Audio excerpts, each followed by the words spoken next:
Hi, everybody. So this is day two of my isolation sort of video blog. I hope you're enjoying watching it. Today, actually, I'm going to be talking to a good friend of mine by the name of Alicia Nicholson. And for those within the Halton board, you might know her as Mrs. Nicholson. But anyway, I wanted to talk to some of my teacher friends and contacts about how we can keep our kids engaged. And particularly for this segment, we're going to be talking about the primary level because I mean, I can't imagine being at home and working and having to also keep my kids engaged. That's a tough age. They're going to be going a mile a minute, thinking of lots of things. So anyway, I'll introduce Alicia. Welcome to my little video blog. Hi How are there. you doing today? I'm doing good, as good as can be expected. Yeah, I mean, it's challenging times for sure. So let's Yeah. talk a little bit from a teacher's perspective. What are some tips that we can start with to give parents and families out there with kids, particularly at a primary age? How can we keep kids engaged and still learning and kind of still having fun at the same time? Yeah, it's going to be a challenge, that's for sure. It's going to depend on your home situation too, whether or not you have to work full time during the day from home while simultaneously keeping your kids busy, or if you are in a position where you have time to spend a lot of time with them during the day. So it's going to look different for everybody. I think a really great thing to keep in mind with young children, and not even the youngest of children, like all kids learn best through play. So don't feel like them playing all day is not learning, but it's just about making some choices about what that's going to look like. If we're playing Nintendo all day, well, no, that's not what we're talking about. But there's a lot of different learning opportunities for children of different ages through play. So, like for instance, the really young children, even playing with Duplo or Lego is really great for them, even in terms of just their fine motor skills.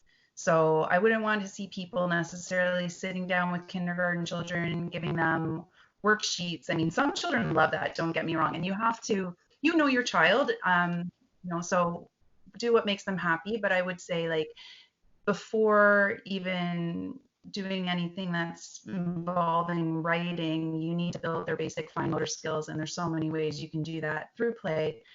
Lego just being one of them, but stringing beads, doing drawing activities that they enjoy, even just basic skills like cutting, giving them an opportunity to use scissors and cut and just let them create. Those are giving them all great opportunities to learn right there. Yeah, and let's talk a little bit about, I think right now, people, at least I know myself and I think others as well, are worrying about how am I going to keep this scheduled? Do I have to keep them on a schedule? And you hear lots of people in the news saying, oh, you got to keep it as normal as possible. So try to mimic some of what they do at school. But Yeah. you might have a different take on that. I tried the scheduling thing yesterday and it was a disaster. Yeah. Does not work for us. Yeah. So we're a bit more of a fluid situation. So talk a little bit about that. I think it's, again, always going to depend on your family and your style. Some adults really thrive on a schedule. At school, a schedule for me as a teacher is essential, especially because I have over 20 children in a classroom. I mean, we need to have a schedule to make things work just because of how many people we have with us. At home, it can look a lot more different. I would say try to keep meals on a regular schedule, and that's a good way to break up the day.